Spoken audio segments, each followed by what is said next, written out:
I've been trying to come to the retreat for a year and a half now, and finally work and vacation managed to conspire to land us at this one. I read the book, I actually read the first book. I got it from Redmond Public Library probably about 4 or 5 years ago. It's the version with about half the book is all the references. So I picked that one up a while ago, and I've been kind of following along, trying to keep up ever since. Originally from the north of England, from Lancashire. Lived in Seattle now for 20 years. That's how I lost my English accent. Good job. You blend right in. And when I go home, they say I talk like a Yank, so. Oh, it's been fabulous, yeah. Really good. House is, yeah, it's far the house, and the sea and the weather and the sand and everything has kind of exceeded our expectations. I'd say obviously access to Paul, to tell you the truth. I've read his books, I've listened to the audio of his books, I've seen his YouTubes, and yet the opportunity to sit through, frankly, much of the same material in the lectures every day is still, you still learn more, and then there's the opportunity to ask the really stupid questions. Asking questions as part of the presentation, but then over coffee or over dinner or whatever, to get your dumb questions in that you're embarrassed to ask in front of other people. That's actually been a real bonus, to tell you the truth. And Paul is he's very humorous and very patient about it. So he's very, he takes all my dumb questions in a very good spirit. So I appreciate that. You find him very easy to talk to. Oh, fabulous! Yeah. A real boffin. That's what it's what we would call a boffin in the UK. I don't know if you have boffins here.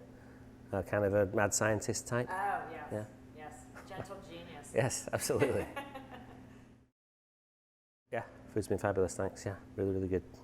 I was a little bit worried, to tell you the truth. The idea that you don't eat for 16 hours a day, that seemed to be a bit of an impediment. It's something I've never managed to achieve at home. I've read about how good intermittent fasting is meant to be, and done it only when I had a bad hangover, frankly, previously. So I wasn't sure how I was going to cope, but I'm eating a lot. I'm eating a lot at lunchtime and a lot at dinner time. And having said that, I know that I've taken the notch of my belt in 1 inch, I'd say, during the week. So that's great. Yeah. That's quite an improvement. Without any extremes of hunger. Except maybe the first morning, the first day of not eating, I was accustomed to having bacon and eggs and stuff, good paleo breakfast. Right. But I managed to get away with not having it. I think my skin, I don't know, maybe it's been near the sea or something like that. My skin feels better, frankly, this week than normal, yeah.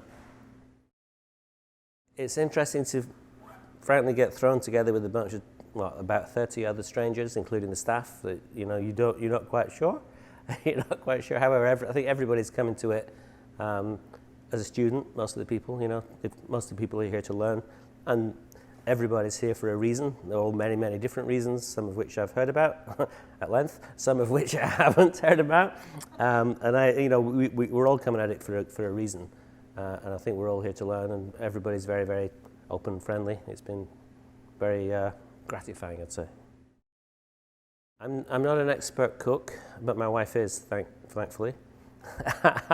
And so that hasn't been my primary focus this week.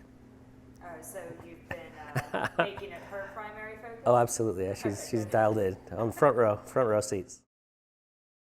Surprisingly, I mean, the first couple of days I was kind of complaining about it, and it kind of took me back to exercise classes I did in my youth, where I usually injured myself. And so I've taken it easy, and there's been no pressure to take it.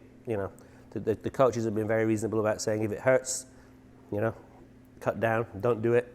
And I've actually found, I must say, over about 4 or 5 days of exercising now, I can do more than I could on Monday. So that's a great leap for mankind. I think and hope so. I've been thinking about what we have in the cafeteria at work, how I will get my starch and my greens and my meat. And I'm not allowed to eat mammals anymore, so that makes it a bit more complicated because I've got to eat seafood and fowl, apparently.